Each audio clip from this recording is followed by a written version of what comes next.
بسم اللہ الرحمن الرحیم۔ صرف 5 منٹ کا مدرسہ قرآن و حدیث کی روشنی میں 35واں دن 5 صفر المظفر۔ نمبر 1، اسلامی تاریخ۔ حضرت شعیب علیہ السلام اور ان کی قوم۔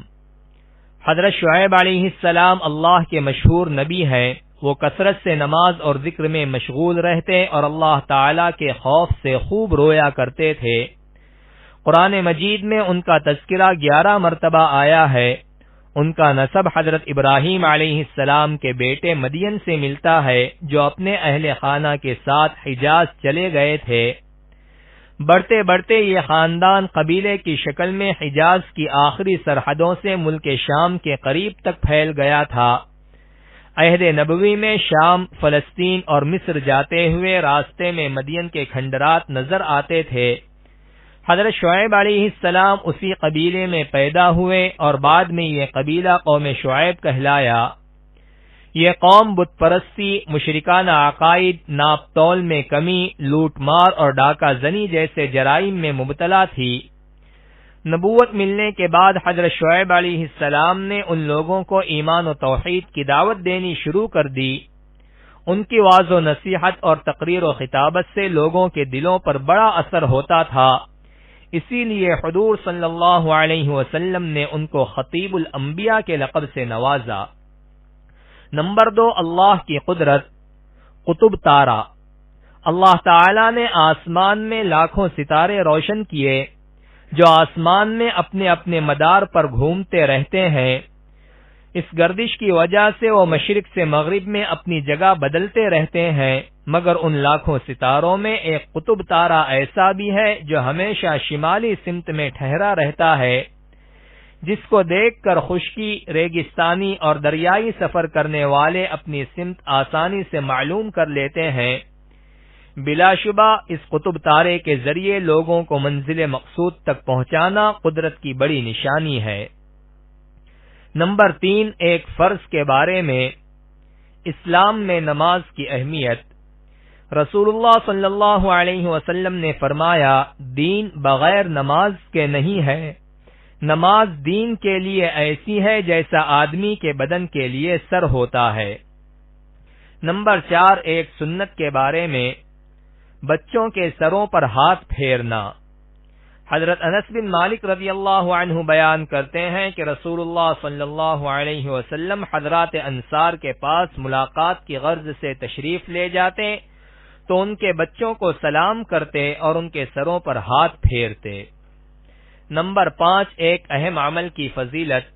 بستر پر اللہ کا ذکر کرنا۔ رسول اللہ صلی اللہ علیہ وسلم نے فرمایا، بہت سے لوگ دنیا میں نرم نرم بستروں پر اللہ کا ذکر کرتے ہوں گے، اللہ تعالی ان کو اونچے اونچے درجے عطا فرمائے گا۔ نمبر 6، ایک گناہ کے بارے میں۔ شرابی پیاسا اٹھے گا۔ رسول اللہ صلی اللہ علیہ وسلم نے فرمایا، جس شخص نے شراب پی پھر بغیر توبہ کیے ہوئے اسی حالت میں مر گیا تو قیامت کے دن پیاسا اٹھے گا۔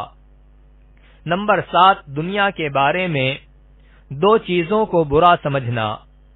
رسول اللہ صلی اللہ علیہ وسلم نے فرمایا، 2 چیزوں کو آدم کی اولاد برا سمجھتی ہے، ایک تو موت کو، حالانکہ موت مومن کے لیے فتنے میں مبتلا ہونے سے بہتر ہے، دوسرے مال کی کمی کو، حالانکہ مال کی کمی حساب میں کمی کا سبب ہے۔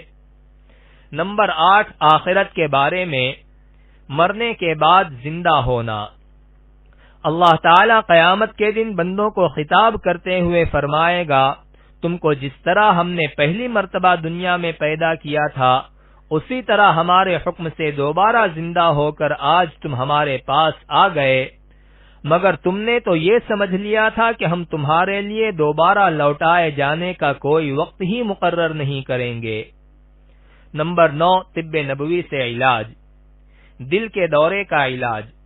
حضرت سعد بن ابی وقاص رضی اللہ عنہ فرماتے ہیں کہ ایک مرتبہ میں بیمار ہوا تو رسول اللہ صلی اللہ علیہ وسلم مجھے دیکھنے کے لیے تشریف لائے اور اپنا مبارک ہاتھ میرے سینے پر رکھا تو آپ صلی اللہ علیہ وسلم کے ہاتھ کی ٹھنڈک میرے سینے میں پھیل گئی۔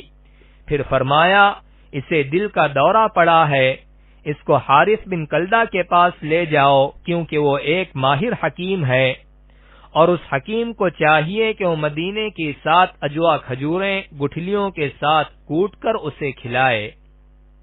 نمبر 10 قرآن کی نصیحت۔ قرآن میں اللہ تعالی فرماتا ہے، اے ایمان والو اللہ سے ڈرتے رہو، اور ہر شخص کو غور کرنا چاہیے کہ دنیا میں رہ کر اس نے کل کے لیے کیا آگے بھیجا ہے، اور اللہ سے ڈرتے رہو، یقیناً تم جو کچھ بھی دنیا میں کرتے ہو سب اللہ کو معلوم ہے۔